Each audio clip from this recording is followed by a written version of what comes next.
قریب ہو کے بیٹھے ہیں، جن کے لیے واقعتاً سہارا ضرورت ہو وہ سہارا لے لیں دیواروں کا، لیکن جو ابھی ماشاءاللہ جوان ہوں، جو دوسروں کو سہارا دے سکتے ہوں، وہ کیوں سہارا لیتے ہیں؟ تو محفل ان الحمد للہ نحمده ونستعینه ونستغفره ونؤمن به ونتوکل علیہ ونعوذ باللہ من شرور انفسنا ومن سیئات اعمالنا من يهده الله فلا مضل له ومن يضلل فلا هادي له وأشهد أن لا إله إلا الله وحده لا شريك له وأشهد أن محمدا عبده ورسوله أما بعد فإن خير الحديث كتاب الله وخير الهدي هدي محمد صلى الله عليه وسلم وشر الأمور محدثاتها وكل محدثة بدعة وكل بدعة ضلالة وفي رواية وكل ضلالة في النار. فأعوذ بالله من الشيطان الرجيم. بسم الله الرحمن الرحيم. ولا تقولوا لمن يقتل في سبيل الله أموات بل أحياء ولكن لا تشعرون. ولنبلونكم بشيء من الخوف والجوع ونقص من الأموال والأنفس والثمرات وبشر الصابرين الذين إذا أصابتهم مصيبة قالوا إنا لله وإنا إليه راجعون أولئك عليهم صلوات من ربهم ورحمة وأولئك هم المهتدون.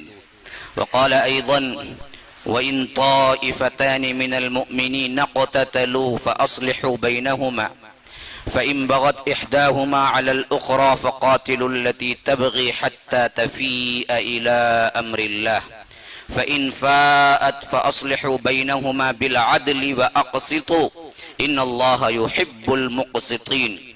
إنما المؤمنون إخوة فأصلحوا بين أخويكم واتقوا الله. اللهم أرنا الحق حقا وارزقنا اتباعه وأرنا الباطل باطلا وارزقنا اجتنابه. اللهم علمنا ما ينفعنا وانفعنا بما علمتنا وارزقنا علما. رب اشرح لي صدری ویسر لی امری واحلل عقدۃ من لسانی یفقہوا قولی. برادران اسلام، واجب الاحترام بزرگوں، دوستوں، عزیز ساتھیوں، لائق احترام ماؤں اور بہنوں، اللہ تبارک و تعالیٰ کا بے انتہا فضل و احسان ہے کہ اس نے ہمیں دین کی باتیں سمجھنے کے لیے جمع کیا، اور مجھے چنئی سے یہاں کچھ لوگوں تک دین کی باتیں پہنچانے کا ایک موقع، سعادت اللہ کی توفیق سے ملی، لیکن بذریعہ یہ مسجد فرقان کے ذمہ داروں کا بھی بہت بڑا ہاتھ ہے. اللہ ان سب کو جزائے خیر دے اور ہم سب کو سننے اور عمل کرنے کی توفیق عطا فرمائے. آج جس موضوع پر مجھے گفتگو کرنی ہے وہ موضوع بڑا ہی حساس ہے اور ہمیشہ حساس رہا ہے تاریخ کے دور کے اندر. وہ موضوع ہے واقعہ کربلا.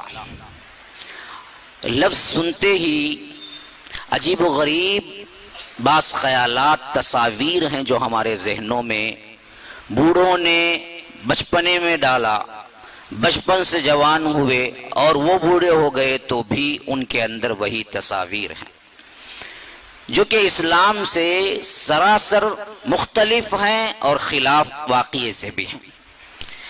لیکن امت کے اندر وہی اصول زیادہ کامزن رہا ہے جو محاورتاً بولا جاتا ہے کہ اگر جھوٹ کو بھی تم 100 مرتبہ کہو تو لوگ اس کو سچ سمجھنے لگتے ہیں. تو اس واقعے کے اندر بھی 100 جھوٹ اسی طرح پروان چڑھے کہ اتنا دہرایا گیا کہ لوگ حقیقت کو بھول گئے اور اسی کو سچ سمجھنا شروع کر دیا. اور اس معاملے میں شیعہ اور سنی کا تفرقہ بھی مٹ گیا اور اس معاملے میں وہ ایک جا نظر آنے لگے، اور بہت سے اہل السنہ والجماعہ جو اپنے آپ کو سنی کہنے والے ہیں ان لوگوں نے بھی وہی جامہ پہن لیا جو شیعوں کا تھا یا اس سے آگے بڑھ گئے. یہ سب ہوا کیوں؟ تو اس کی ایک لمبی تاریخ ہے، اس کو سمجھنے کے لیے بھی اصل میں ایک علم چاہیے۔ تاریخ اسلام کے ابتدائی ادوار میں خاص کر حضرت عثمان غنی رضی اللہ عنہ کی شہادت کے بعد سے لے کر حضرت حسین رضی اللہ عنہ کی شہادت تک، جو کہ کربلا کا واقعہ پیش آیا ہے، تقریباً پورے 30 سال ملتے ہیں جن کی انتہائی اہم تاریخ ہے۔ اور یہ تاریخ کا ایک ایسا دور ہے جس کے اندر زبردست تضاد نظر آتا ہے، اور اس حیثیت سے اس کے جو منبع اور مراکز اور اصل الاصول کتابیں تھیں، اس کے اندر بھی بے شمار ادھر ادھر کی روایات آ گئی، جن میں تاریخ طبری ہے سب سے پہلے جس پر اعتبار کیا گیا، اور انہوں نے بھی اس کا التزام کوئی خاص نہیں رکھا کہ ہر کس و ناقص کی روایت اس معاملے میں ہی ہے، اچھی بھی ملتی ہے بری بھی ملتی ہے۔ اس سے زیادہ کیا ہے، تاریخ ابن خلدون ہے، اور اسی طرح تاریخ ابن الاسیر ہے، ابن کثیر ہے۔ ان تمام میں دونوں طرفہ روایتیں اس حد تک ملتی ہیں کہ اگر آپ کسی شربت میں پانی ملاتے جائیں یہاں تک کہ شربت اور پانی میں فرق کرنا مشکل ہو جائے، تو وہی حالت ان واقعات کی ہو گئی ہے کہ ایک عام انسان کو تو کیا، اچھے اچھے علماء کو بھی تفریق کرنا اور اس حیثیت سے سچ کا پتہ لگانا ممکن نہیں رہا۔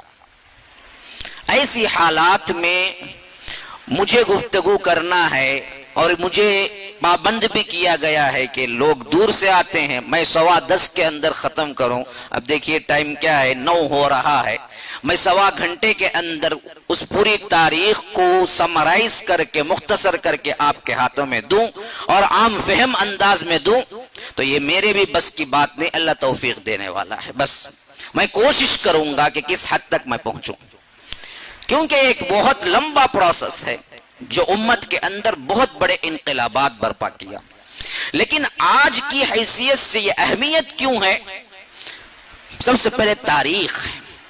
آج اسلامی کیلنڈر کے حساب سے 5 محرم ہے، اور یہ واقعہ 10 محرم کو پیش آیا تھا، اور آج 1430 پر 8 ہجری چل رہا ہے، شروع ہو گیا، جس کے چند دن 5 دن گزر چکے ہیں۔ اور یہ واقعہ جس پر مجھے آپ کو گفتگو کرنی ہے، ہجرت کے 60 پر 1ویں سال پیش آیا، 61 ہجری پہ تقریباً دورانیہ بھی پھر بن گیا، وہی تقریباً 1400 سال یا 1395 یا نہیں 99 تک کا واقعہ۔ تو 13 صدیاں بیچ میں حائل ہیں جس پر مجھے گفتگو کرنی ہے، ایک لمبا عرصہ ہو چکا ہے جو آج ہم سننے کے لیے بیٹھے ہوئے ہیں۔ اور اس واقعے کی ابتدا ہم کہاں سے شروع کریں گے؟ اصل میں واقعہ کربلا ایک ایسا کوئی واقعہ نہیں ہے جو اتفاقیہ پیش آ گیا ہو، حالانکہ دنیا میں کوئی بھی اتفاقیہ اصل میں ہوتا ہی نہیں ہے، سب تقدیر پہ ہوتا ہے، لیکن پھر بھی انسانی ذہنیت اور خصوصی ماحول ہمیشہ اس بات کی غمازی کرتے ہیں کہ بعض واقعات وہ ہوتے ہیں جس میں اپنا کوئی کردار نہیں ہوتا، اچانک پیش آ جاتے ہیں، اتفاقیہ، اور بعض وہ ہوتے ہیں جو پری پلان ہوتے ہیں۔ تقدیر میں تو ہر ایک پلان ہی کے ساتھ رونما ہوتا ہے، یہ اور بات ہے، لیکن انسانیت کی زندگی میں ہم انسانوں کے اندر یہ دیکھتے ہیں کہ کوئی واقعہ وہ ہوتا ہے جو از خود ہو جاتا ہے، جس میں پلاننگ کی ضرورت نہیں ہوتی، جس کو ہم اتفاقیہ کہہ سکتے ہیں، اور دوسرا ہوتا ہے جو پری پلانڈ کیا جاتا ہے۔ تو اگر ہم واقعہ کربلا کو صرف 60 ہجری سے جوڑ دیں تو یہ لگے گا ایک اتفاقیہ حادثہ، لیکن جب ہم پوری تاریخ اسلام کے ساتھ اس کو پڑھیں گے تو سمجھ میں آئے گا یہ پری پلانڈ واقعہ تھا، اور یہ مشرکین کا اور دشمنان اسلام کا وہی امتیاز، وہی معاملہ، وہی سلوک تھا جو اللہ کے رسول صلی اللہ علیہ وسلم کے زمانے میں نبوت کے اعلان کے ساتھ ہی شروع ہو گیا تھا۔ بلکہ ہم اگر اس کو آگے لے جائیں تو یہ کہنا بھی بالکل صحیح ہے کہ حضرت آدم کو جنت میں بہکانے سے جو واقعہ شروع ہوا تھا وہی واقعہ تھا۔ اگر ہم اس سے آگے لے جائیں، کھل کے بات کریں، تو حابیل اور قابیل کے لیے حابیل کو قتل کرنے کی سازش میں قابیل کو جس نے اکسایا اور قابیل نے قتل کیا حابیل کو، اور ہر ایک کا قتل اس کے سر پر بھی جاتا ہے، تو اس واقعے سے وہاں تک تعلق رکھتا ہے اس واقعے کا۔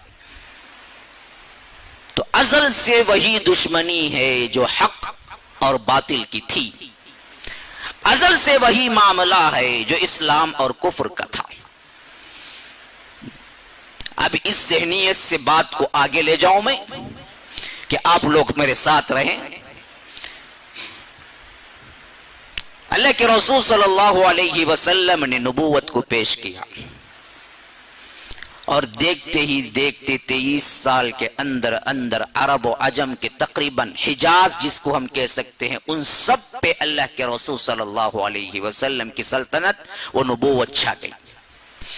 اب لفظ حجاز کے اندر کتنے ممالک آتے ہیں؟ اگر میں اس لفظ کو اور زیادہ آپ کو سمجھنے کے لیے کہوں تو قرآن کا اترنے کی جگہ کیا ہے؟ آپ دیکھیں گے مصاحف کے اندر کسی صورت پہ مکی لکھا ہوگا، کسی صورت پہ مدنی لکھا ہوگا، حالانکہ آپ کو معلوم ہے صرف مدینہ مکہ میں نہیں اترا قرآن، قرآن تو کیا ہے تبوک میں بھی اترا، جو بالکل بارڈر ہے پورے حجاز کا، نہ مکہ تھا وہ مدینہ تھا، اور درمیان میں بھی اترا، طائف میں بھی اترا، لیکن تقسیم جو کیا گیا وہ صرف اس حیثیت سے کہ مکی زندگی میں 13 سال میں اترا جو مکی کہلائے، مدنی زندگی میں 10 سال میں جو اترا جو مدنی کہلائے، ورنہ تو پلیس جس کو ہم کہیں گے کہ قرآن اترا وہ پورا پورا حجاز ہے، جو اس بارڈر سے جس میں مکہ بھی ہے، مدینہ بھی ہے، طائف بھی ہے، تبوک آخری انتہا ہے اس طرف اور طائف اس طرف آخری انتہا ہے،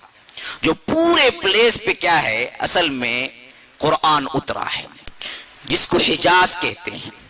اب اس حجاز کے اندر اللہ کے رسول صلی اللہ علیہ وسلم کے دور مبارک میں، بلکہ جب آخری زمانہ تھا، اللہ تبارک و تعالی نے سلطنت کو پھیلا دیا، لیکن یہ ایک طریقہ تھا صرف، دوسرا پھیلنے کا اور طریقہ باقی تھا ہے۔ وہ کون سا ہے؟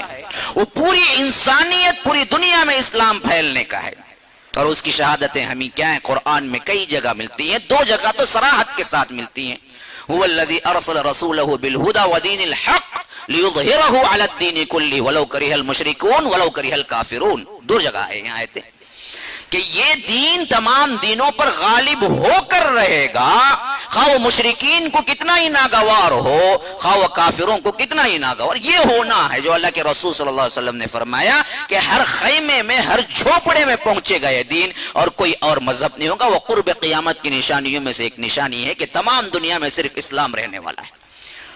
وہ فتح ابھی نہیں ہوئی، ایک ہو گئی جو سارا مکہ مسلمان ہو گیا، سارا مدینہ مسلمان ہو گیا، حتیٰ کہ حجاز کل کا کل اللہ کے رسول صلی اللہ علیہ وسلم کے انڈر میں آ گیا، اور اللہ کے رسول کی وفات ہو گئی۔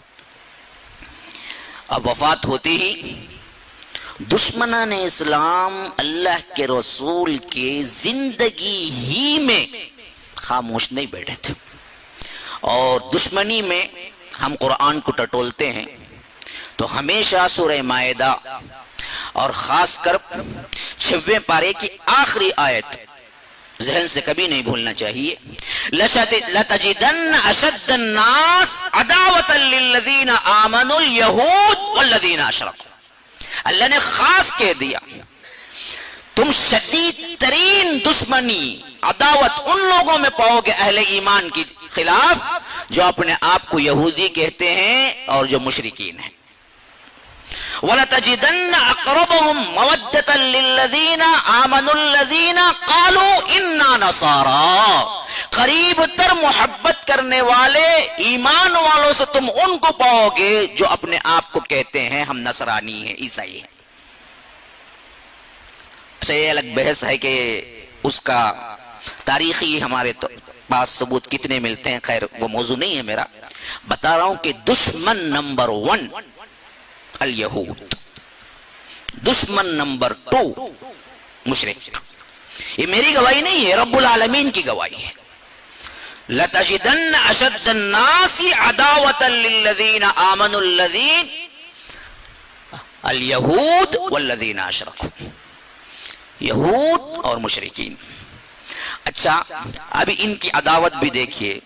نبوت کا جیسے ہی اعلان ہوا، ابو جہل، ابو لہب، مشرکین کے سردار عتبہ، شیبہ، ربیعہ، انہوں نے کھل کی مخالفت کی، لیکن ان کے اندر ایک اور بھی اخلاقی پہلو تھا. وہ کیا تھا؟ انہوں نے کبھی چھپ کے وار نہیں کیا، آستین کے سانپ نہیں بنے، جب بھی آئے کھل کے مخالفت کی. اس وجہ سے یہ دشمن نمبر 2 ٹھہرے. نمبر 1 کا جب مدینہ گئے سابقہ پڑ گیا یہودیوں سے، جن کی سب سے بڑی اخلاقی برائی یہ تھی کہ بدبخت ایک تو دشمن ہوتا تھا اور ساتھ میں آستین کا سانپ ہوتا تھا. چھپے وار میں یہ سب سے زیادہ اپنا نام کمائے تھے دنیا کے اندر، اور آج تک پوری تاریخ آپ اٹھا لیجئے، یہودی کبھی کھل کی مخالفت کیا ہی نہیں، نہ وہ بہادری میں کبھی آگے آیا ہے. ہاں نہتے فلسطینیوں کو تو وہ دراصل کیا ہے، بندوق کی نالیوں پہ چڑھا سکتا ہے، لیکن کسی فوجی کو نہیں. وہ ہمیشہ بزدل رہا، بد کردار رہا، اور اپنے کردار کی ضلالت اس حیثیت سے دکھائی کہ منافقت بھی یہی یہودیت سے شروع ہوئی، ورنہ مکے میں تو نفاق تھا ہی نہیں، کوئی منافق تھا نہیں. وہاں بھی دشمن تھے لیکن منافقت نہیں تھی، 2 چہرے والے نہیں تھے، اندر ایک باہر ایک کا معاملہ نہیں تھا. نہ مانا تو نہ مانا، مانا تو پھر سرنڈر ہو گیا. ابو جہل زندگی میں نہ مانا تو نہ مانا، کھل کے بھی مخالفت کی، لیکن جب اکرمہ بن ابی جہل نے دیکھا اپنی آنکھوں سے فتح مکہ کو تو مانا تو ایسے مانے کہ حتیٰ کہ اس کے بعد بہت سے فتوحات کے نام انہی کے سر جاتے ہیں، انہوں نے ہی فتح کیے تھے. اکرمہ بن ابی جہل جو صحابی رسول تھے. ہاں یہ معاملہ ہے کھل کے مشرکین اور یہود میں. یہود ہمیشہ چھرا پیٹ پھینچے سے گھونپا ہے، اور یہ حیثیت اللہ کے رسول صلی اللہ علیہ وسلم کے دور مبارک ہی میں مدینے کے اندر ظاہر ہو گئے، جس کے شہادت قرآن میں ہمیں موجود ہے. 2 مرتبہ سے زیادہ باقاعدہ پلان سازش کی کہ اللہ کے رسول صلی اللہ علیہ وسلم کو نعوذ باللہ قتل کرتا. ایک تو وہ ہے جب انہوں نے خود اپنا ایک مرکز بنایا، مسجد نبوی کے ہوتے ہوئے ایک مسجد قائم. پلان کیا تھا؟ اللہ کے رسول صلی اللہ علیہ وسلم کے پاس آ کے کہے کہ اللہ کے رسول ہمیں افتتاح کرانی ہے، اور آپ مصلی پہ کھڑے ہو کے پہلی نماز پڑھا دیں، کیونکہ آنے جانے میں دوری لگتی ہے، مسجد میں بھی دور ہے، ہم اپنے محلے میں بھی نماز پڑھ لیں گے، آپ ابتدا کرا دیں، بس مصلی پہ آپ کیا ہیں پہلی نماز آپ پڑھا دیں. اور اللہ کے رسول صلی اللہ علیہ وسلم ان کی سادہ لوحی پہ کیا ہے مان گئے. اور ویسے بھی اللہ کے رسول تھے اتنے نرم دل کے کبھی کسی کا انکار نہیں کرتے تھے. صرف ایک غزوہ بیچ میں آ گیا تھا جس کی وجہ سے اللہ کے رسول نے وعدہ کر لیا کہ بھائی اب تو وقت نہیں ہے میرے پاس، حالانکہ جانتے تھے پکے منافق ہیں، کوئی سازش ہی ہوگی، لیکن پھر بھی اخلاق اتنا بلند تھا کہ اللہ کے رسول نے نہ کیا، کہا کہ بس میں غزوے سے واپس آ جاؤں تو میں پڑھا دوں گا. لیکن اس کے اندر ہی اللہ نے وحی اتار دی جبرائیل کے ذریعے کہ والذین اتخذوا مسجدا ضرارا وکفرا وتفریقا بین المؤمنین وارصادا لمن حارب اللہ ورسولہ من قبل وَلَيَحْلِفُنَّ إِنْ أَرَدْنَا إِلَّا الْحُسْنَى وَاللَّهُ يَعْلَمُ إِنَّهُمْ لَكَاذِبُونَ لا تقم فيه ابدا. ہرگز اس مسجد میں کھڑے نہ ہونا، مسجد میں کھڑے نہ ہونا. تو مساجد عمارتوں سے نہیں ہے، تقوی کی بنیاد پہ بنتی ہیں. ہاں ہم نے تو سمجھ لیا کہ عمارتوں سے بنتی ہے، عمارتوں سے نہیں بنتی، تقوی سے بنتی ہے. متولی سب سے پہلے متقی ہو. انما یعمر مساجد اللہ من آمن باللہ والیوم الآخر واقام الصلاة وآت الزکاة ولم یخش الا اللہ. یہ متولی کی نشانیاں ہیں، خصوصیات ہیں. یہ متولی بنے مسجدوں کی، جو نماز قائم کریں، زکوٰۃ ادا کریں، کسی سے نہ ڈریں حق بات بولنے میں. اگر ایسے متولی ہمیں نصیب ہو جائے نا، پبلک کی پبلک بدل جائے. ہمیں تو کیا ہے جی، جھگڑے پہ آتا ہے، کبھی نماز تو خود پڑھتا نہیں، وہ متولی ہوتا ہے. اور سب سے ڈرتا ہے، اللہ سے نہیں ڈرتا. اس کی صفت تو یہ ہے آج، کیونکہ متولی کی سب سے پہلی صفت یہ ہے کہ وہ کسی سے نہ ڈرے، صرف اللہ سے ڈرے. تو اللہ کے رسول کو صاف کہہ دیا گیا یہ مسجد نہیں ہے، مسجد ضرار ہے، ضرر پہنچانے، نقصان پہنچانے کے لیے تعمیر کی گئی ہے۔ اللہ کے رسول ہرگز نہ کھڑے ہو جائیے آپ۔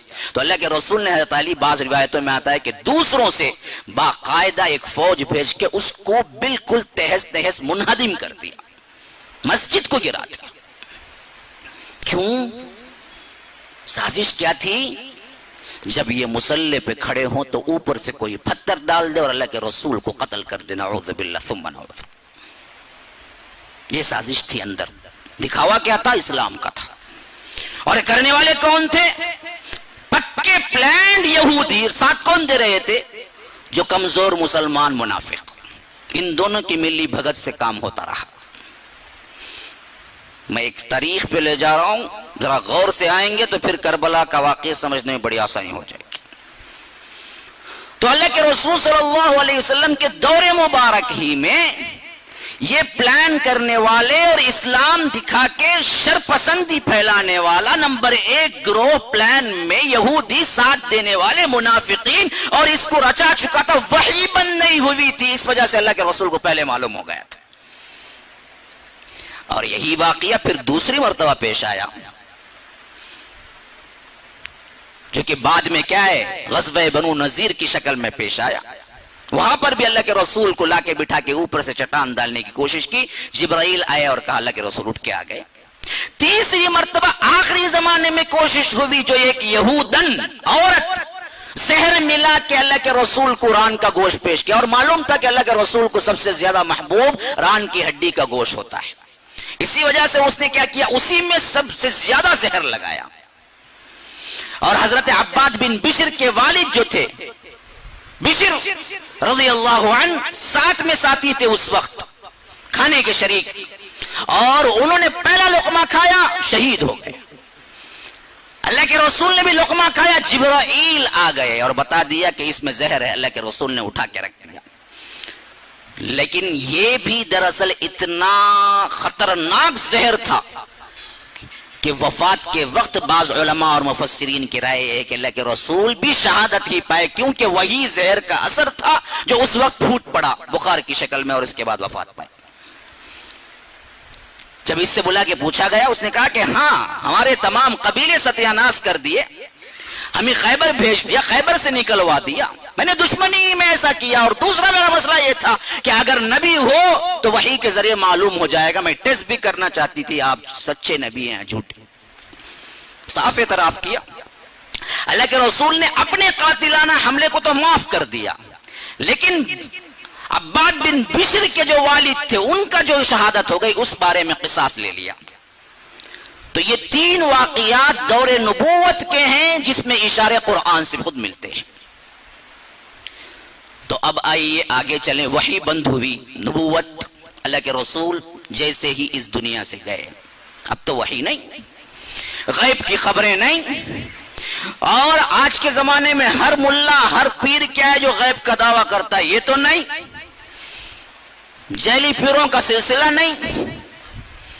اب اس کے بعد جب چلی ہے یہ اسلامی خلافت، تو سب سے بڑا جن کے اوپر بوجھ رکھا گیا اور جنہوں نے سنبھالا، یہ صدیق اکبر تھے، جن کے زمانہ تقریباً 2.5 سال ہے، اور ان 2.5 سالوں میں انہوں نے جو کچھ کام کیا وہ صرف صدیق اکبر کا مثال ہے، کوئی اس کا دوسرا مثال نہیں ہو سکتا۔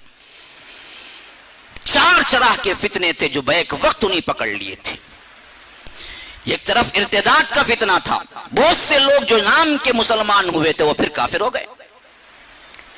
نمبر 2، جھوٹے مدعے یعنی نبوت کا فتنہ تھا کہ بہت سے لوگوں نے دیکھا کہ اللہ کے رسول نے 20-3 سال میں یہ انقلاب برپا کر دیا نبی کے تو بدبختوں نے کیا کیا، بہت سے جھوٹے نبی بھی پیدا ہو گئے، مسلمہ کذاب۔ اس میں تو اور زیادہ اس وقت کیا ہے، ہنسی آتی ہے ہمیں کہ کبھی کسی نے عورت کو اللہ نے نبی نہیں بنایا، ایک عورت بھی وہاں پر اعلان کر گئی کہ میں بھی نبی ہوں، سجاح نامی عورت، اور بعد میں آگے چل کے مسلمہ سجاد، یہ سجاح اور مسلمہ کی شادی بھی ہو گئی، لو نبی بھی، نبی کی بھی شادی ہو گئی، اور اس شادی کا مہر یہ قرار پایا کہ بھائی 5 نمازیں نہیں ہیں تمہیں، صرف کیا ہے 2 نمازیں، 3 صدقے میں معاف ہے، شراب حلال ہو گئی۔ عجیب تاریخ ہے، خیر اس کا ذکر اب مجھے نہیں ہے کرنا. تو خیر ان تمام سے اور مانعین زکوٰۃ کا فتنہ جنہوں نے کہہ دیا کہ زکوٰۃ ہم نہیں دیں گے آپ کو. اور چوتھا مسئلہ وہ تھا کہ اللہ کے رسول وفات کے بالکل عین قریب کے زمانے میں حضرت اسامہ جو کہ اللہ کے رسول کے لے پالک بیٹے کے بیٹے تھے، زید بن حارثہ کی اڈاپشن جسے کہتے ہیں، متبنہ، لیکن اللہ کے رسول صلی اللہ علیہ وسلم نے نبوت سے پہلے اڈاپٹ کیا تھا اور اللہ نے اسے حرام قرار دیا. تو اللہ کے رسول نے بعد میں کیا ہے، زید بن محمد تھے، زید بن حارثہ کہنا لینے کے، ان کے بیٹے تھے اسامہ بن زید، بالکل نوجوان 17-18 سال کی عمر کا، جن کے انڈر میں ابو بکر عمر جیسی شخصیتوں کو کر کے کہہ دیا کہ امیر اسامہ ہوں گے اور تم ان کے انڈر میں جانا، روم سے جنگ کرنی تھی. اور ابھی وہ پورا نکلا نہیں تھا مدینے کے باہر، اللہ کے رسول کی وفات ہو گئی. یہ 4 بڑے بڑے واقعات تھے جو تمام کو ہلا کے رکھ دیا، جن کو صدیق اکبر نے اپنے زمانے خلافت، حالانکہ مدت صرف 2.5 سال ہے، لیکن وہ صرف بے مثال ایمان تھا جو ان سب کو سنبھال لیا اور سیٹ کر دیا. اور ایسا سیٹ کیا کہ اگلے 10 سال حضرت عمر نے بالکل بڑے ہی اطمینان بخش خلافت کی. جب پورا سیٹ ہو گیا تھا اس وقت حضرت ابو بکر صدیق نے پہلے ہی کی طرح، جس طرح اللہ کے رسول صلی اللہ علیہ وسلم امت کو ایسے ہی چھوڑے اور امت نے ابو بکر کو انتخاب کیا، ویسے حضرت ابو بکر نے نہیں چھوڑا. وہ امت کے نباس تھے، نبی کا تو حکم کا معاملہ تھا، جو حکم ملا اللہ کے رسول ایسے ہی چھوڑ کے گئے، کیونکہ معلوم تھا کہ امت کبھی ابو بکر کے ہوتے ہوئے کسی اور کو قبول نہیں کرے گی. اس وجہ سے ابو بکر خود تو بن گئے، لیکن ابو بکر نے یہ کام نہیں کیا. ابو بکر نے باقاعدہ اپنا جانشین وصیت میں لکھ دیا کہ عمر ہوں گے.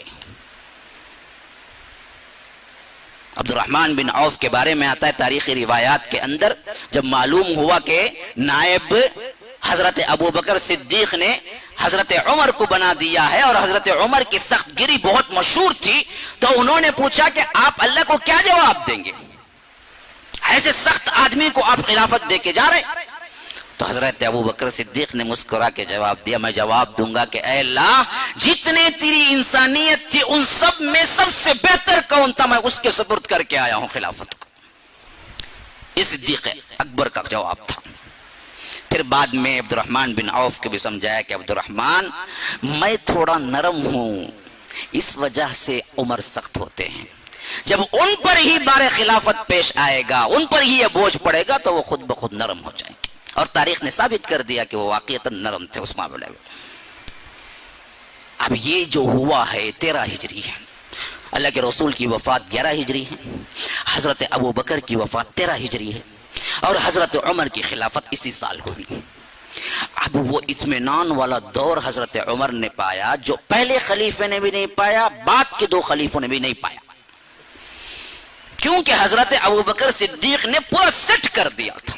اب حضرت عمر کا وہ رعب دبدبا اور اس کے ساتھ ساتھ جو ماحول بن کے ملا تھا، جن کے سیکریٹری علی جیسی شخصیتیں ہوں، وہ پھر کیوں دب سکتے ہیں، وہ کیوں پھر کیا ہے رجال کی کمی کی وجہ سے ادھر ادھر بھٹک سکتے. تو اللہ کے فضل و کرم سے وہ زمانہ ہے جو بڑے شان و شوکت کا زمانہ ہے، فتوحات ہی فتوحات ہیں. یہ وہ دور خلافت ہے جہاں سے کیا ہے مدینے سے فوجیں نکلتی تھی تو عرب عجم کے کناروں پر پہنچ چکی تھی.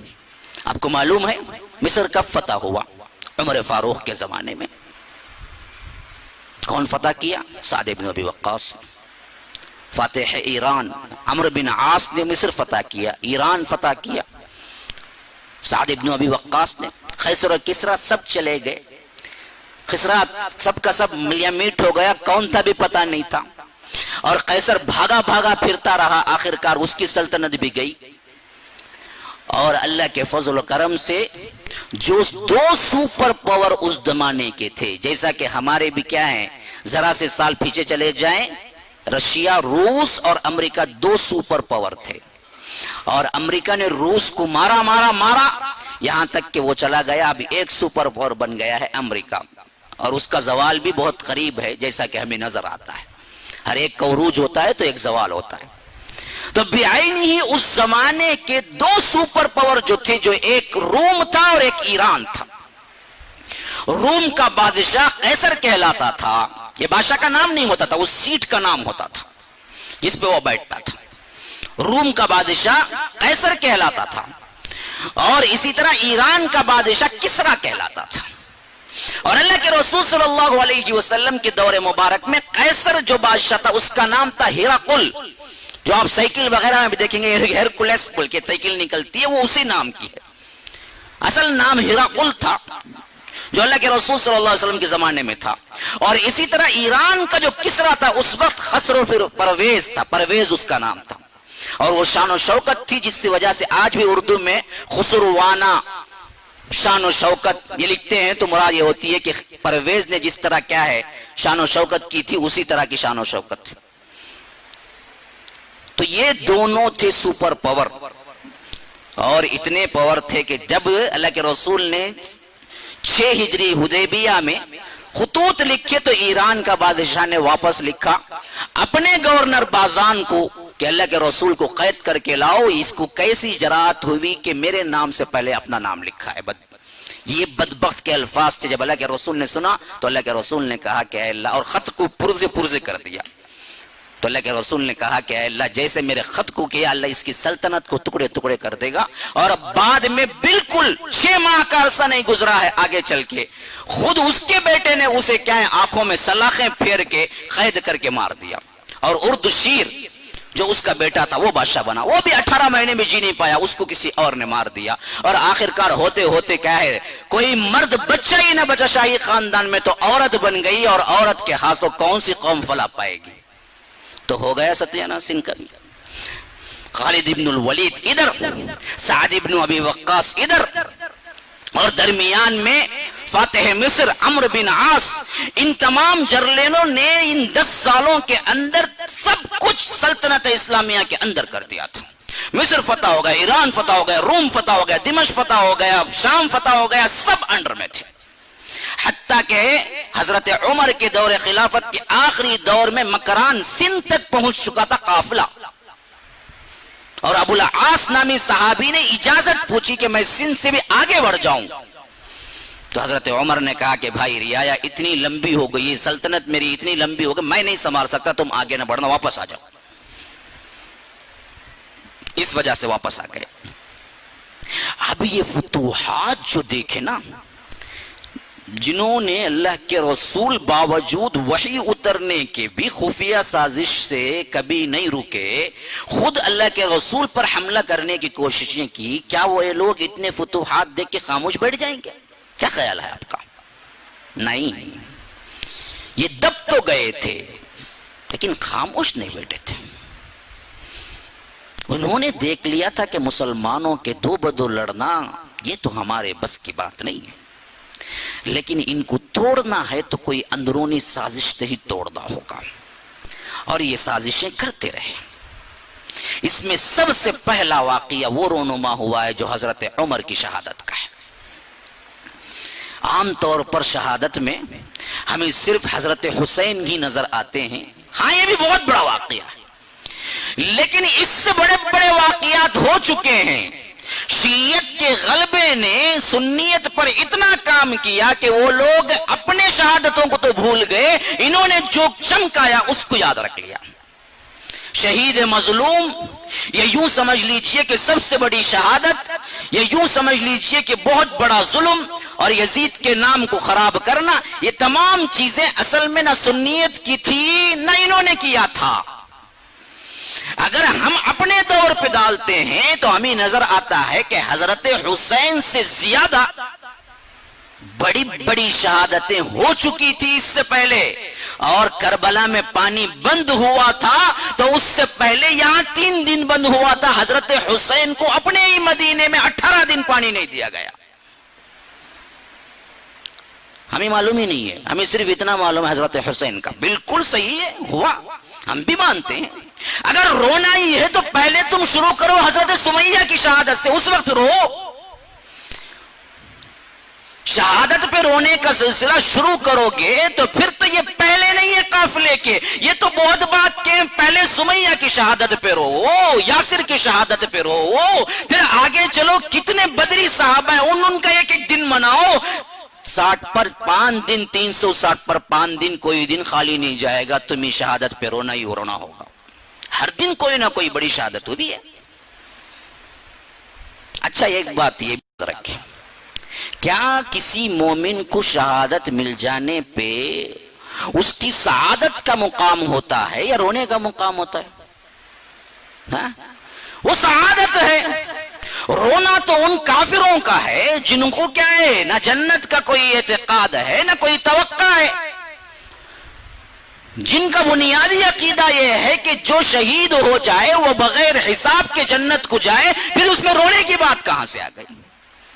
جب حضرت حسین کو تم شہید مانتے ہو تو پھر تو خوش ہونا ہے، کیونکہ شہادت کو تو اللہ نے اتنا رتبہ دیا، کہہ دیا کہ وَلَا تَقُولُوا لِمَنْ يُقْتَلُ فِي سَبِيلِ اللَّهِ أَمْوَاتٌ، جو اللہ کی راہ میں مارے جائیں ان کو مردہ بھی نہ کہو، بل احیاء، وہ تو زندہ ہیں، وَلَكِنْ لَا يَشْعُرُونَ، ہاں یہ اور بات ہے کہ تمہیں اس کا شعور نہیں ہے۔ وہ زندگی اس طرح کی زندگی نہیں ہے کہ جا کے تم مانگنے لگو، مزاریں بنا لو، نہیں، وہ زندگی تمہیں پتہ نہیں ہے، وہ الگ زندگی ہے کچھ۔ اس واسطے وضاحت کر دی کیونکہ بعد کے آنے والے کیا ہو جائیں، نیل سندرا کے لوگ سمجھ جائیں کہ جا کے وہاں مانگنا نہیں ہے، اس وجہ سے بتا دیا وَلَكِنْ لَا يَشْعُرُونَ، پتہ نہیں ہے تمہیں ان کی زندگی کیا ہے، وہ تمہاری سمجھ میں آنے والی زندگی نہیں ہے وہ۔ تو غرض کہ شہادت کوئی ایسی چیز نہیں ہے جس پر رویا جائے، شہادت تو سعادت ہے۔ ہاں اللہ کسی کو منتخب کرتا ہے تو وہ شہید ہوتا ہے۔ تو یہ مسئلہ بھی ہمارا کیا ہے، بالکل واضح ہو گیا کہ حضرت حسین اگر ہم شہادت مظلومیت کے اعتبار سے مان بھی لیں تو پھر بھی اس میں رونے دھونے کا کوئی مسئلہ نہیں ہوتا۔ اچھا اب آگے آئیے، جن بدبختوں نے اول دن سے اللہ کے رسول صلی اللہ علیہ وسلم پر خفیہ تدبیریں کر کے مارنا چاہا، وہ صدیق اکبر کے دور خلافت میں 4 قسم کے فتنوں میں 3 قسم کے فتنوں میں تبدیل ہوئے، مدعیان نبوت میں آئے اور ارتداد، ان سب کے پیچھے ہاتھ انہی کا ہے، اور عمر فاروق کی خلافت میں 10 سال ان فتوحات کو دیکھ کے خاموش بیٹھ گئے ہوں گے؟ عقل کہتی ہے نہیں، اس وقت بھی وہ اندر پلاننگ کرتے رہے، اسی پلاننگ کا شاخسانہ ہے وہ جو حضرت عمر کی شہادت ہوئی۔ ہوا کیا تھا؟ تاریخ میں تو بہت معمولی واقعہ ہے، سمجھ نہیں آتی آج تک، جب بھی میں پڑھتا ہوں پھر ایک مرتبہ ذہن کیا ہے، 1-2 رات کے لیے بالکل ہی بے چین ہو جاتا ہے، اتنا چھوٹا معاملہ تھا جس پہ حضرت عمر کو شہید کر دیا گیا، اتنی بڑی اسلام کی شخصیت۔ ہوا کیا تھا؟ مغیرہ بن شعبہ ایک صحابی تھے، ان کا ایک غلام تھا ابو لولو فیروز، ایرانی مجوسی تھا۔ جب ایران فتح ہوا تھا تو مغیرہ بن شعبہ بھی اس میں حصہ لیا تھا، بہت بڑے صحابی ہے مغیرہ بن شعبہ۔ ان کے حصے میں غلام آیا، وہ لے کے مدینہ آ گیا، مدینے میں ان کی غلامی کرنے لگا، اور غلاموں کو بعض مرتبہ یہ بھی ہوتا تھا کہ ان کو اجازت دی جاتی تھی کہ بھائی تم آزادانہ تجارت کر لو، ہم تمہاری دیکھ بھال زیادہ نہیں کر سکتے، تم خود تجارت کر لو، تجارت میں سے کچھ حصہ ہمیں دے دینا ہے کیونکہ تم میرے غلام ہو، بقیہ تم اٹھا لینا ہے، جیسا کہ بزنس پارٹنرشپ میں بھی ہوتا ہے۔ ایسے ہی حضرت مغیرہ بن شعبہ نے ابو لولو کو کہا تھا کہ تو تجارت، اور وہ بڑا ہی لوہے کے اوزار بنانے میں بڑا ماہر تھا، بہت ماہر، خنجر وغیرہ بنانے میں، تلوار بنانے میں بہترین ہنر تھا اس کے پاس۔ تو انہوں نے یومیہ 2 درہم لگا دی۔ حضرت مغیرہ بن شعبہ نے کہا کہ دیکھو تم جو بھی ہے کماؤ، مجھے 2 درہم دینی ہے تمہاری کمائی میں سے۔ اب یہ شکایت لے کے حضرت عمر کے پاس آیا۔ اب کون تھا یہ؟ ایرانی تھا، مجوسی تھا، اور کہاں سے آیا تھا؟ ایران فتح ہو چکا تھا، وہاں سے آیا تھا، اور ایران تھا کیا؟ سپر پاور تھا اس زمانے کا، جو اسلام آنے کی وجہ سے نیست و نابود ہو گیا۔ تو غصہ، غم، اندرونی سازشیں سب اس کے اندر بطرج عدم موجود تھی۔ تو وہ آیا اور حضرت عمر سے کہا کہ مغیرہ مجھ پہ ووٹ ڈالتے ہیں، مجھے بہت زیادتی کرتے ہیں، ظلم کرتے ہیں۔ حضرت عمر نے پوچھا کیا واقعہ ہے؟ کہا کہ دیکھو مجھے 2 درہم ہر دن دینا ہے۔ حضرت عمر نے پوچھا آپ کام کیا کرتے ہو؟ کہا کہ میں لوہے کے اوزار بناتا ہوں۔ کہا کہ کام بہترین کرتے ہو، بہت پیسہ کما سکتے ہو، 2 درہم کیا بات ہے، بالکل صحیح فیصلہ کیا مغیرہ نے، جاؤ جا کے دو۔ بس وہاں سے دشمنی ٹھن گئی۔ یہ بدبخت نے اسی وقت قسم کھائی تھی کہ تو نے کیا میرا سپورٹ نہیں کیا، دیکھ میں بھی ایک ایسا خنجر بناؤں گا جو 2 طرفہ ہوگا۔ اب وہاں سے اس نے کیا ہے گویا کہ طاق میں رہا، اور ادھر حضرت عمر کی خواہش یہ تھی، آخری زمانے میں خاص کر تو وہ دعائیں کرتے تھے، اے اللہ رعایا بڑھ گئی ہے، میں بوڑھا ہو گیا ہوں، اب وہ کیفیت نہیں ہے جو جوانی میں تھی، اور اتنی بڑی سلطنت کو میں نہیں سنبھال سکتا، اس سے پہلے کہ کچھ ہو جائے اللہ تو اپنے پاس بلا لے، اگر میرے لیے بہتر یہی ہے۔ اور دعا میں ہمیشہ یہ بھی کہا کرتے تھے کہ اے اللہ مجھے شہادت کی موت دینا، اور لوگ جب باہر بلاتے تو مدینے سے نکلنے کے لیے بھی تیار نہیں ہوتے۔ اسی وجہ سے جو خادمین ہیں، خاص کر چھوٹے صحابہ عبداللہ ابن عباس وغیرہ، عبداللہ ابن عمر وغیرہ، وہ کہا کرتے تھے کہ ہم حیران ہیں کہ یہ مدینے میں دعا کرتے تھے اے اللہ مجھے شہادت دینا، اور مدینے سے نکلنے کے لیے بھی راضی نہیں تھے، تو ہم سوچتے تھے مدینے میں کون سا ایسا مسلمان ہے جو حضرت عمر پہ تلوار اٹھا سکتا ہے، کیونکہ مدینے میں تو مسلمان ہے صرف، اگر یہ کسی سرحد پہ جاتے وہاں شہادت کی دعا کرتے تو شہادت ہو سکتی تھی، مدینے سے نکلتے بھی نہیں اور شہادت کی بھی تمنا ہے، تو ہم حیران تھے کہ یہ دعا پوری ہوگی تو کیسے ہوگی۔ اتنے میں ہوا کیا، یہ ابو لولو فیروز جو تھا مغیرہ بن شعبہ کا غلام، اس نے دلی دشمنی، صرف اتنا ہی تاریخوں میں آیا کہ دلی دشمنی کے طور پہ قتل کر دیا، حالانکہ اصل ہم عمیق گہرائی میں جا کے دیکھیں تو یہ دلی دشمنی نہیں تھی، یہ باقاعدہ پلاننگ تھی، انہی لوگوں کی طرف سے جو اول روز سے اللہ کے رسول صلی اللہ علیہ وسلم کو قتل کرنے کی سازشیں ہوئی تھی۔ کون؟ نمبر 1 یہود سپورٹ کرنے والے کمزور منافقین جو کمزور ایمان والے تھے، ان کی ملی بھگت ہے، اس کشیدی، اور آخرکار ایک صبح فجر کے لیے جب نکلے حضرت عمر نماز پڑھانے کے لیے، اسی وقت وہ منبر پہ محراب کے کنارے چھپا بیٹھا تھا۔ جب وہ پوری نماز میں پورے جذبات کے ساتھ تلاوت میں غرق ہو گئے تو اس نے کیا ہے ایسا وار کیا جو کہ دراصل ناف تک سینے سے پہنچ گیا تھا انہیں، اور نماز پڑھنا مشکل ہو گیا تھا۔ پھر اس کے بعد پھلانگا، اور لوگوں کو اس وقت معلوم مائک وغیرہ تو نہیں تھی، اور لمبی لمبی صفیں تھی، فجر میں تو خاص کر مسلمان بہت ہی شوق سے، آج کا معاملہ نہیں، فجر میں سب سے کم آتے، وہ زمانے کا معاملہ تھا کہ فجر میں قرآت سننے کے لیے اور لمبی قرآت بھی کیا کرتے تھے اصحاب رسول اللہ صلی اللہ علیہ وسلم، اور عمر کی قرآت تو بہت اچھی تھی، سننے کے لیے بہت مجمع آتا تھا، تو آخری صف والوں کو کیا بلکہ درمیانی صف والوں کو بھی معلوم نہیں ہوا کہ ہوا کیا منبر کے پاس۔ معلوم تو اس وقت ہوا جب انہوں نے خود سامنے کے صف سے عبد الرحمن بن عوف کو سامنے کھینچ دیا کہ نماز تم پڑھاؤ، اور یہ نیچے گر گئے، یہ تڑپ رہے ہیں لیکن نماز نہیں جانے دی انہوں نے، وہ نماز پڑھائے باقاعدہ۔ اور جب آواز بدلی عمر کی آواز سے عبد الرحمن بن عوف کی آواز میں بدلی، تو تب چہیں جا کے پیچھے کے مصلیوں کو پتا چلا کہ کچھ ہو رہا ہے،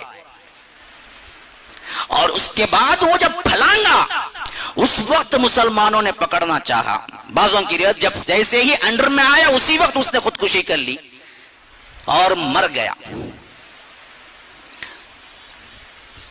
تو جب ہوش آیا تھوڑا سا گھر پہنچ کے، اس وار کے بعد بھی تقریباً حضرت عمر 3 دن زندہ رہے، 3 دن زندہ رہے، اور یہ ذی الحجہ کے تقریباً 28 یا 27 دن گزر چکے تھے، وار ہوا تھا، 1 محرم کو وفات ہوئی، شہادت ہوئی۔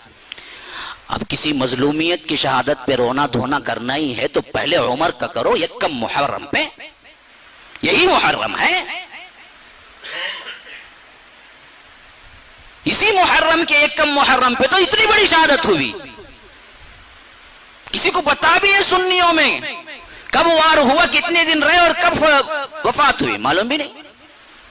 تو یہ کیا کرایا جال جو ہو رہا ہے وہ دراصل ہمارا اپنا نہیں ہے، یہ بنایا گیا دشمنان اسلام کا، جس میں پھنس چکے ہیں سنی بھی، اہل سنت بھی، پتہ ہے ان کو بھی پتہ نہیں ہے، وہ معصوم ہے، وہ ان کو بتانا چاہیے کہ تاریخ یہ نہیں ہے جو تم پڑھ رہے ہو یا تمہارے بڑوں نے سمجھا دیا ہے، تاریخ کچھ اور ہے۔ تو لیکن جب تھوڑا سا بھی ہوش آیا، حتیٰ کہ اتنا آتا ہے کہ اگر انہیں زبان منہ سے دودھ ڈالا گیا تو پیٹ سے نکل گیا، اتنا بڑا وار تھا، بچنے کے کوئی خاص چانسز نہیں تھے، معلوم ہو گیا تھا۔ تو حضرت عمر نے پوچھا کہ کون ہے مجھے قتل کرنے والا؟ مسلمان ہے کافر؟ کہا کہ کافر۔ الحمدللہ، انہوں نے کہا الحمدللہ، اللہ نے مجھے محفوظ رکھ دیا، کسی مسلمان نے مجھ پہ تلوار نہیں چلائی۔ تو توقع تھی نہیں بھی، شہادت دے گا اللہ، مدینے ہی میں دے گا، اور اللہ نے قبول کر لی، دی، شہید ہو گئے۔ لیکن شہادت کے وقت انہوں نے حضرت ابو بکر صدیق کا طریقہ اختیار نہیں کیا خلافت کے لیے، انہوں نے بالکل اس کا دوسرا طریقہ اختیار کیا جو کہ انوکھا تھا۔ حضرت عمر نے کہا کہ دیکھو، ابو بکر کی خوش قسمتی، یہ میں کہہ رہا ہوں کہ ان کو عمر جیسا ساتھی مل گیا تھا، انہوں نے ایک نام کہہ دیا، خلافت بن گئی۔ اب عمر کے لیے کوئی ایک نام پہ مجتمع ہونا مشکل تھا، تو انہوں نے کہا کہ دیکھو میں شورا کمیٹی بناتا ہوں تمہارے 6 کی۔ اصل میں 10 صحابہ ہیں جن کو عشرۃ المبشرہ کہا جاتا ہے، یعنی وہ 10 صحابہ جن کو اللہ کے رسول نے اپنی زندگی ہی میں نام لے لے کر کے دیا کہ تم جنتی ہو، تم جنتی ہو، ابو بکر فی الجنہ، عمر فی الجنہ، عثمان فی الجنہ۔ حالانکہ تمام صحابہ جنتی ہیں، لیکن جن کو اللہ کے رسول نے نام لے کے ایک ہی وقت میں کہا، وہ ایک لمبی حدیث ہے جس کی وجہ سے عشرۃ المبشرہ کہا جاتا ہے، 10 صحابہ جن کو بشارت دے دی گئی جنت کی۔ ان میں حضرت ابو بکر صدیق تھے جن کا انتقال ہو گیا تھا، عمر تھے جن کا اب ہو رہا تھا جب وصیت کر رہے تھے، اور اس کے علاوہ ابو عبیدہ ابن الجراح تھے جن کا انتقال حضرت عمر کے دور خلافت میں ہی ہو گیا تھا طاعون کے مرض سے شام میں۔ تو 3 چلے گئے تو بچے کتنے؟ 7 بچے۔ 7 میں ایک وہ تھے جو ان کے رشتہ دار تھے، سعید ابن زید۔ انہوں نے کہا کہ کہیں لوگ مجھے رشتہ داری کو اہمیت دیا یہ نہ کہنے لگے، اس وجہ سے یہ عشرۃ المبشرہ کے ہوتے ہوئے بیٹھا دیا، یہ نہیں بن سکتے۔ لو کیا سیاست، کیا اللہ کا ڈر ہے۔ دیکھیے آج تو سیٹوں کے لیے مر مٹتے ہیں لوگ، اور اپنے لوگوں کو بنانے کے لیے تو کیا ہے، تمام گھپلے کرتے ہیں۔ یہاں اپنا تھا اس وجہ سے نکال دیا، کہہ دیا کہ سعید ابن زید نہیں بنیں گے۔ اب باقی بچے کتنے؟ 6۔ ان 6 کو کہہ دیا کہ تم 3 دن وقت ہے تمہارا، 3 دن کے اندر اندر کسی ایک کو منتخب کر لینا، 3 دن سے زیادہ نہیں ہونا۔ اور ان سب کا امیر بنا دیا عبد الرحمن بن عوف کو، جو کہ عشرۃ المبشرہ کے اندر تھے یہ بھی۔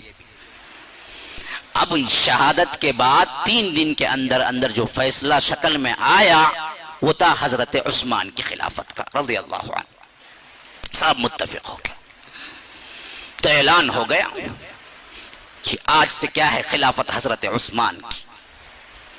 اور حضرت عثمان کا سب سے اہم جو کہ 2 اور خلیفوں میں نہیں تھا، وہ مسئلہ کیا تھا کہ 2 خاندان تھے جو بڑے مشہور تھے، اور ایک دوسرے کے اندر ہمیشہ کزنز تھے، تو چکمک چلتی رہتی تھی، چپکلش ہوتی رہتی تھی۔ ایک ہے وہ خاندان جو بنو عبد الشمس کا ہے، اور ایک ہے وہ خاندان جو بنو امیہ کا ہے، بنو ہاشم کا ہے۔ جو بنو عبد الشمس وہی بنو امیہ کہلائے بعد میں۔ اب یہ پہلے 2 خلیفہ تھے نا، نہ وہ بنو ہاشم سے تھے بنو امیہ سے تھے۔ ابو بکر نہ بنو ہاشم سے تھے نہ بنو امیہ سے تھے، عمر نہ بنو ہاشم سے تھے نہ بنو امیہ سے تھے، لیکن عثمان بنو امیہ سے تھے، جو پہلے سے چلا آ رہا تھا۔ ان دونوں کا جھگڑا ہمیشہ اسی خاندان سے حضرت عثمان تھے۔ تو اس وقت اسلام نے ان جاہلی رسومات کو مٹا دیا تھا۔ اللہ کے فضل و کرم سے صحابہ کے اندر کوئی خیال نہیں آیا، حضرت عثمان غنی خلافت کے تقریباً 10 سال بہترین گزارے اسی طرح جس طرح حضرت عثمان نے گزارا تھا۔ یہ بہت مشہور کر دیا گیا ہے کہ حضرت عثمان کے زمانے سے ہی غلاٹہ شروع ہو گیا، پرابلم شروع نہیں ہوا۔ حضرت عثمان کے 12 سالہ خلافت میں 10 سال اسی شان و شوکت سے گزرے جس شان و شوکت سے حضرت عمر نے کیا تھا، بلکہ اس سے زیادہ فتوحات ہوئی، حتیٰ کہ وہ بحری بیڑا جو کہ اللہ کے رسول نے کہا تھا قسطنطنیہ پہ حملہ کرنے والا جو مغفور لہم ہے، جو اللہ تبارک و تعالیٰ جن کے گناہ معاف کر دے گا، جنتی ہونے گا، وہ بھی انہی کے زمانے میں ہوا۔ اور سب سے پہلا جنگی بیڑا اور جہاز بھی حضرت عمر کی خلافت میں ہوا، حضرت عثمان کی خلافت میں ہوا۔ حضرت عمر کی خلافت تک کوئی جنگی بیڑا نہیں تھا، زمین پر فوج تھی، دریا میں لڑنے والی کوئی فوج نہیں تھی۔ حضرت عثمان ہے جو سب سے پہلے دریا میں لڑنے والی فوج بھی بنائی، کشتیاں بھی بنائی، اور اس حیثیت سے آگے چل کے جتنے دریا پار ممالک تھے ان تمام پر بھی فتوحات حاصل کی، حتیٰ کہ میں کہتا ہوں کہ آدھی دنیا تک حضرت عمر کے دور خلافت میں آئی تو پوری دنیا تک حضرت عثمان کے دور خلافت میں اسلام پہنچ گیا، اور زمانہ مدت بھی زیادہ پائے، 12 سال کی خلافت تھی ان کی پوری، اور یہ خلافت پہ بیٹھے 23 سال پر، 23 سے لے کر 35 سال تک، 23 سے لے کر 35 تک ان کی خلافت ہے۔ اس میں 33 تک اس شان کی خلافت ہے جو حضرت عمر کی تھی۔ آخری 2 سالوں میں پرابلم شروع ہوئے، کنہوں نے کیا، کیسے کیا، اور امت کے اتنے بہترین افراد پر وہ کیسے بہت جلد اثر انداز ہوا، اس کی طرف چند نکات، میرے پاس زیادہ وقت نہیں، ابھی لمبی تاریخ بھی ہے، میں نکات دے رہا ہوں۔ اسی وجہ سے میں نے پہلے کہہ دیا تھا کہ حضرت عثمان ایک قبیلے سے جڑے ہوئے تھے، حضرت عمر اور ابو بکر ان دونوں قبیلوں میں سے کسی سے نہیں تھے۔ تو سب سے پہلا مسئلہ اس میں جو اٹھا وہ ہے کوفے والوں کی طرف سے۔ اسی وجہ سے عربی میں محاورہ بن گیا کہ الکوفی لا یوفی، کوفے والا ہے تو کبھی اس کی پرواہ مت کرنا، وہ کبھی وفا نہیں کر سکتا، بد عہدی، بے وفائی ان کی سرشت میں تھی۔ اور یہ کوفہ بنا کب، یہ بھی سمجھ لیجئے، یہ کوفہ کوئی شہر پہلے نہیں تھا تاریخ میں، کوفہ حضرت عمر کے دور خلافت میں بنا، جبکہ ایک فوج ہمیشہ باہر رہنے لگی، کبھی شام سے لڑنا پڑتا تھا، کبھی رومیوں سے لڑنا پڑتا تھا، ان دونوں کے درمیان ایک فوجی چھاونی تھی، ملٹری کیمپ ہوا کرتا تھا، جہاں سے فوج جاتی آتی تھی تو وہاں رہ رہے تھے۔ تو حضرت عمر نے دیکھا کہ ان لوگوں کو خیموں میں ماہ رہنا پڑتا ہے، کیوں نہ ان لوگوں کو کیا ہے ملٹری کیمپ کے طور پر کچھ کیا ہے گھر ہی بنا کے یہاں پر ایک شہر بسا دیا جائے۔ تو انہوں نے حکم دیا وہاں کے امیر کو، اور انہوں نے کیا ہے وہاں ایک بستی آباد کی، جس میں زیادہ تر وہی لوگ تھے جو فوج سے متعلقہ تھے،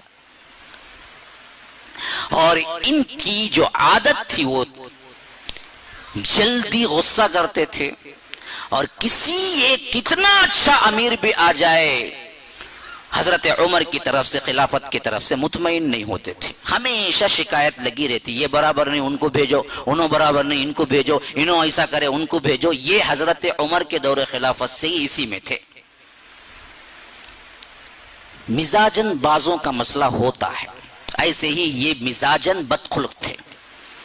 اب کوئی زمانہ حضرت عمر کا گزرا، حضرت عثمان کا گزرا، تو انہوں نے حضرت عثمان کی طرف سے آنے والے گورنروں پر نشانہ بنانا شروع کر دیا کہ یہ کیا ہیں جو بیچتے ہیں برابر نہیں، یہ جو بیچتے ہیں برابر نہیں، فلاں برابر نہیں، فلاں برابر نہیں، حتیٰ کہ خود کہنے لگے کہ عثمان بھی برابر نہیں۔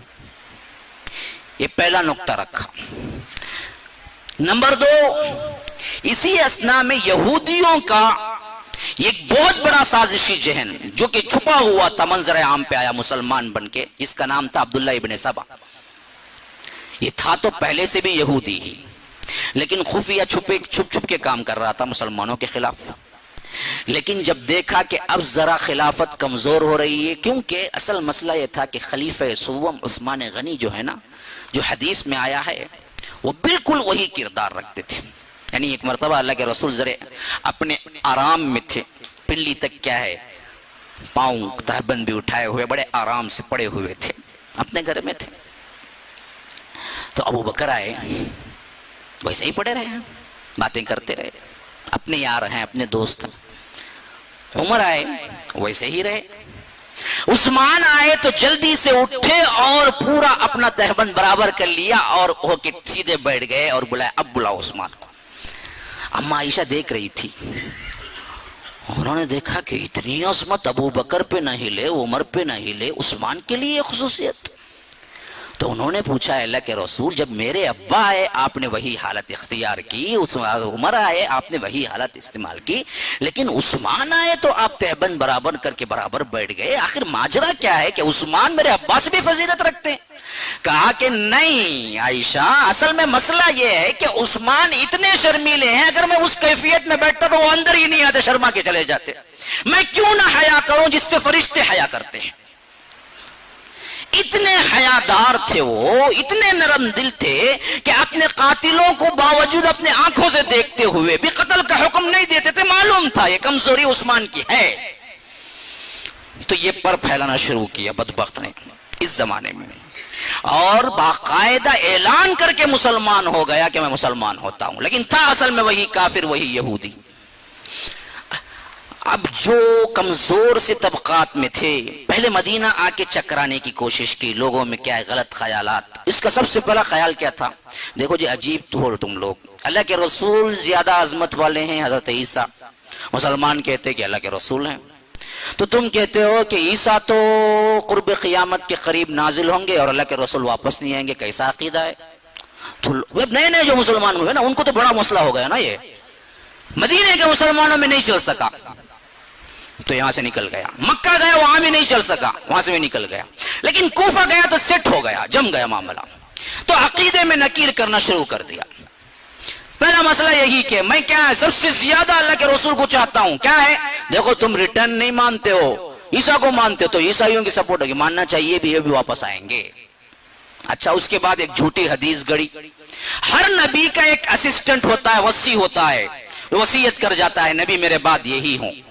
اور آج ابوبکر و عمر عثمان اس بات کو دبا گئے, ظلم کر لیے, اصل میں اللہ کے رسول نے علی کو وصی بنایا تھا. تم لوگ سپورٹ کرو تو ہم علی کو لا سکتے ہیں. اب یہ دراصل ویسے بھی معاملہ اتنا جلدی پنپا کیوں؟ زیادہ تر اسلام جس تیزی سے پھیلا نا ایران اور روم میں, ان کے پچھلے عقائد سے یہ عقیدہ سیٹ ہوتا تھا. کیا بادشاہ مرے تو بیٹا نہیں تو قریبی خاندان والوں میں جو ہوتا وہ بادشاہ بنتا, وہی حالت وہی حیثیت. اب یہاں اسلام کی روح زیادہ نہیں سمجھ پائے تھے عوام, یہاں بھی انہوں نے یہی سوچا کہ اللہ کے رسول کو بیٹا نہیں ہے کوئی مسئلہ نہیں, لیکن علی تو تھے داماد, اور ساتھ میں بیٹی ان کے ساتھ تھی, ہونا تو یہی چاہیے تھا. ابوبکر کہاں سے بیچ میں نکل کے آگے جن کو کوئی رشتہ ہی نہیں تھا. لوگوں نے بھی اس نظر سے بھی سوچنا شروع کر دیا. اب تیسرا بڑا مسئلہ اس نے یہ کھڑا کر دیا کہ دیکھو جی یہ جو جب سے خلیفہ بنے نا, ہم دیکھتے ہیں یہ دراصل اپنے ہی خاندان کے لوگوں کو بڑا کرتے جا رہے ہیں, یہ فلاں کا گورنر, وہ فلاں کا, سب اپنے خاندان کے, گویا کہ یہ خاندان کے کام میں زیادہ مصروف نظر آتے ہیں. کیونکہ یہ پہلے دو تھے نا وہ تو کسی خاندان سے تعلق نہیں رکھتے تھے, یہ بنو عبد شمس سے ہیں, یہ اموی خاندان کو بڑھا کر ہاشم کو گرانا چاہتے ہیں. یہ بھی سیٹ لگا لوگوں کو, ہاں یہ بھی بات صحیح ہے.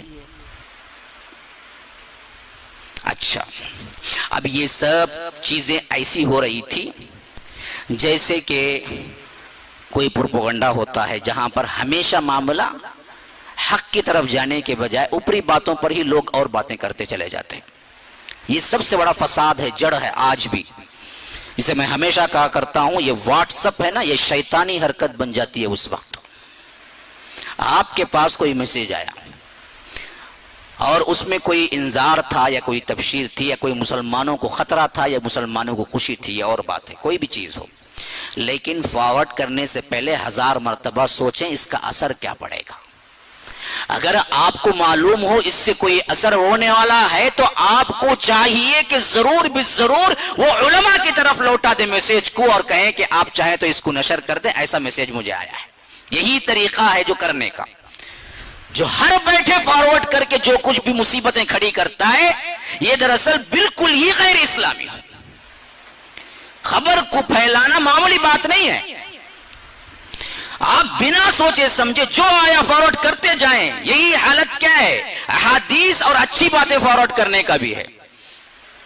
لوگ صرف یہ دیکھتے کہ اچھی بات ہے نا, لیکن یہ نہیں دیکھتے کہ اس نے حوالہ کیا دیا, حدیث موجود بھی ہے یا نہیں ہے. فارورڈ کرتا جاتا اور اتنا کرتا جو یہ بھیجا تھا نا پہلی مرتبہ, پھر کہ آدھے گھنٹے کے اندر اسے میسج آیا تھا وہ پھر دوبارہ انہیں دیکھ لو بیٹنا کیا رہے میں اتنا نے بھیجا ہے نہیں تو پھر کو تجھے بھیج ڈالے اتنا جلدی سرکولیٹ ہو کے پھر آ جاتا. تو یاد رکھیے کوئی معمولی بات نہیں ہے یہ. جب تک تحقیق نہ کر لی جائے آگے نہ بھیجا جائے. اگر ہو بھی جائے تحقیق تو یہ بڑوں کا معاملہ ہے. علماء سے ربط ہو ہمیشہ. یہ کہ جو بڑے ہیں ان تک پہنچا کے چھوڑ دینا چاہیے کہ آپ مناسب سمجھے تو یہ بات کو شیئر کریں یا نہیں. یہ اللہ نے خود اصول بتلایا ہے. وَإِذَا جَاءَهُمْ أَمْرٌ مِّنَ الْأَمْنِ أَوِ الْخَوْفِ أَذَاعُوا بِهِ.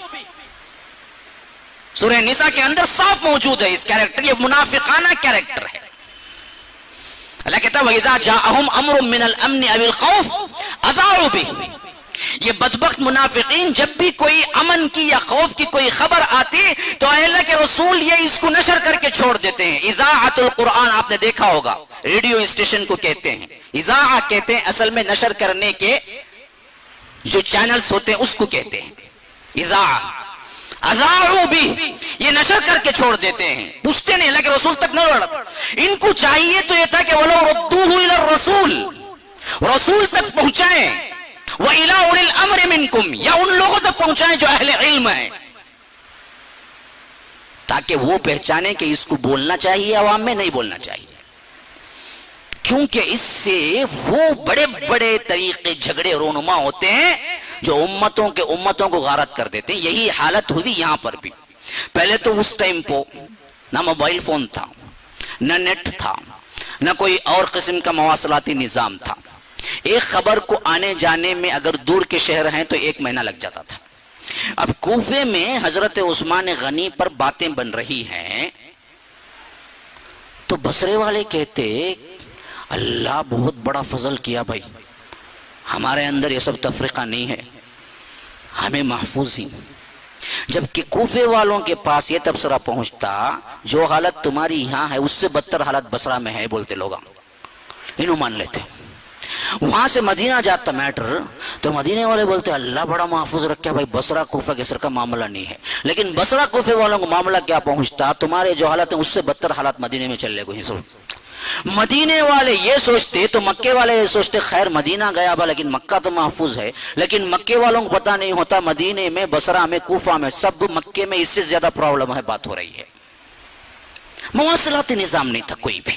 اور یہ کرتا کون تھا؟ یہ عبداللہ بن سبا کی گروپ تھی. باقاعدہ پھیلا رہی تھی کہ عثمان اقربا پروری کر رہے ہیں, بے انداز دولت لٹا رہے ہیں, اپنے خاندان کو جمع کر رہے ہیں, فلاں کر رہے ہیں فلاں کر رہے ہیں. اب حد سے زیادہ ہو گیا معاملہ اور مسلمان بھی جو سادہ لوگ تھے اس کا شکار ہو گئے. ہاں جی شاید صحیح ہی ہے, کیونکہ میں نے بتایا نا 1000 مرتبہ جھوٹ بولا جائے تو لوگ سچ سمجھتے ہیں. بس 1000 مرتبہ بولنے کی دیر ہے. 1 مرتبہ بولو انکار کرے گا, 2 بولو انکار کرے گا, لیکن 100 مرتبہ بولو بولے گا کچھ نہ کچھ حق ہے جی, تو کئی کو بولتا ہی نہیں کتا. پھر 1000 مرتبہ بولو پکا یقین نہیں کتا. اس کے بعد یہ حالت.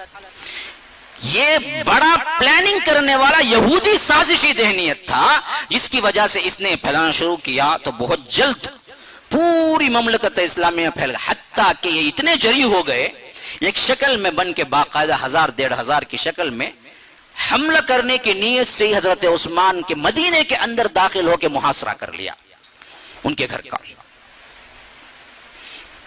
مطالبہ کیا تھا؟ آپ صحیح نہیں ہیں. ارے کیوں جی صحیح نہیں؟ وہ ہم کو معلوم نہیں. یا تو آپ خلافت سے اتر جاؤ ہم خلیفہ بنائیں گے جسے چاہیں گے. اب دیکھو جنہوں نے بدر کی جنگیں لڑی, جنہوں نے احد کی جنگیں لڑی, جنہوں نے خندق میں کارنامے انجام دیے, جنہوں نے حنین میں کارنامے انجام دیے, جنہوں نے تبوک میں گئے, ان کا موازنہ ان 1500-2000 کے لٹیروں سے کیا واسطہ؟ لیکن پھر غالب کیوں ہوئے؟ اس وجہ سے غالب ہوئے پروپیگنڈا ہو چکا تھا. یہ بہت بڑی خرابی ہے, بہت بڑی خرابی ہے. غلط خبریں پھیلانے سے رکو. تمہاری طرف سے ایک بندے کو بھی غلط نیوز گئی اور اس نے کوئی غلطی کی تو وبال تم پر ہے. 1000 مرتبہ سوچو کسی میسج کو فارورڈ کرنے سے پہلے مجھے کرنا ہے یا نہیں کرنا ہے. تو یہ تھا وہ ماحول جس میں 1500 2000 کے شرپسند لوگ لٹیرے اس وقت کی سب سے عظیم شخصیت اور سب سے بڑی سلطنت کے بادشاہ کو گھیر لیا تھا. حضرت عثمان اتنے مجبور ہو گئے اس معاملے میں، وہ اپنے بالا خانے پہ ایک مرتبہ ہے سامنے کہا کہ لوگوں آخر تمہیں مسئلہ کیا ہے میرے سے؟ انہوں نے کہا یا تو آپ نیچے اتریے یعنی خلافت سے، یا نہیں تو ہم آپ کو قتل کریں گے.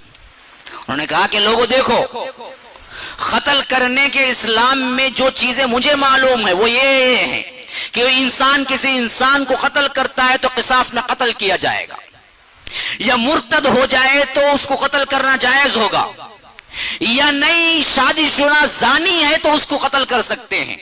پھر انہوں نے کہا اللہ کی قسم میں ارتداد کبھی اختیار نہیں کیا، آج بھی تم سب کے سامنے کلمہ پڑھتا ہوں لا الہ الا اللہ محمد الرسول اللہ، تو میرا اس معاملے میں قتل نہیں ہو سکتا. اور نمبر 2 تم یہ کہتے ہو کہ میں نے زنا کیا ہے شادی شدہ ہو کے، اللہ کی قسم اسلام لانے کے بعد میں نے شرمگاہ کو سیدھے ہاتھ سے بھی ہاتھ نہیں لگایا کبھی. زنا تو بہت دور کی بات ہے، اتنا پاک باز و حیادار ہوں کہ اسلام قبول کرنے کے بعد آج تک میں نے شرمگاہ کو ہاتھ نہیں لگایا آپ نے سیدھے ہاتھ سے. اور یہی معاملہ تیسرا ہے، اگر میں نے کیا ہے کفر کیا ہے مرتد ہوا ہے تو تمہارے سامنے پھر کلمہ، تینوں کی انہوں نے باقاعدہ شہادت دی. لیکن معاملہ پھر اڑے رہے ویسے ہی، یا تو آپ نیچے اتریے خلافت ہمیں دیجیے. اچھا موقع کون سا انتخاب کیا یہ بھی دیکھ لو. میں یہ بتانا چاہتا ہوں کہ یہ ایسے اتفاقیہ نہیں ہو گیا، یہ وہی سازش تھی جو اللہ کے رسول کے دور میں ان لوگوں نے اللہ کے رسول کو زہر دینا چاہا. یہ انہی لوگوں کی سازش ہے، اس میں مسلمانوں کا صحابہ کا کوئی لینا دینا نہیں. تمام صحابہ معصوم ہیں، آج بھی وہی، حضرت علی ہوں، حضرت عائشہ ہوں، حضرت معاویہ ہوں، حضرت حسنین کریمین ہوں، سب معصوم ہیں. بیچ میں جو داخل ہو کے گیم کھیلنے والا گروہ وہ منافقت یہودیت ہے جنہوں نے ان سب کو کیا اور عوام میں یوں پیش آیا کہ یہ لوگ لڑ گئے. اس غلط فہمی کو نکالنے کے لیے میں نے یہ تمہید باندھی شروع سے. پہلے ذہن بنا لو، اتفاقیہ نہیں ہوا، پری پلانڈ ہوا. تو زمانہ کون سا چنا گیا؟ حج کا زمانہ.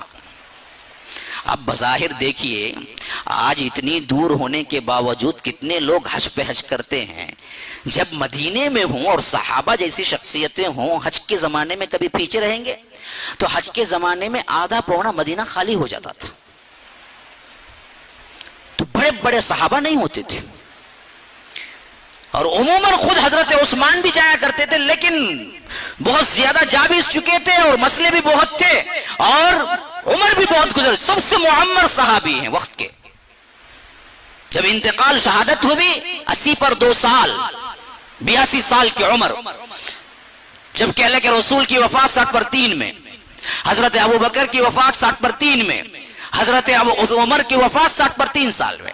سب چھوٹے ہیں دیکھا جائے تو. حضرت عثمان کی وفات 80 پر 2، جب یہ گھیراؤ کیے تھے 80 پر 1 سال کی عمر تھی انہیں تقریباً، یا 80 پر 2 ہی چل رہا تھا. کیسے شیعوں نے بات کو بدلا دیا. دیکھیے حضرت حسین کی شہادت کو تو بڑا آگے کر کے پیش کرتے ہیں اور کہتے ہیں کہ دیکھیں جی نوجوان کیا ہے، سرداران اس طرح کیا ہے، اس طرح کے الفاظ استعمال کرتے ہیں. دیکھا جائے تو اس وقت بھی حضرت حسین کی عمر 55 سال کے قریب تھی. وہ کیا بھی بچے نہیں تھے اس وقت. اور ظلم کے اعتبار سے دیکھا جائے تو 55 سال کی عمر کو نوجوان کو یا کوئی مرد کو قتل کرنا زیادہ ظلم ہے، یا 82 سال کی عمر کے، وہ بڑھاپے کے اور زیادہ منزل میں تھے. تو اس میں بڑی بڑی شخصیات دیکھیے. حضرت عائشہ نہیں تھی اندر، طلحہ زبیر نہیں تھے جو عشرۃ المبشرہ کے اندر آتے ہیں، سب حج پہ گئے ہوئے تھے. ذوالحج 7 سے شروع ہوتا ہے یا 8 سے شروع ہوتا ہے، ہاں 9 10 11 12 13 5 دن ہے حج.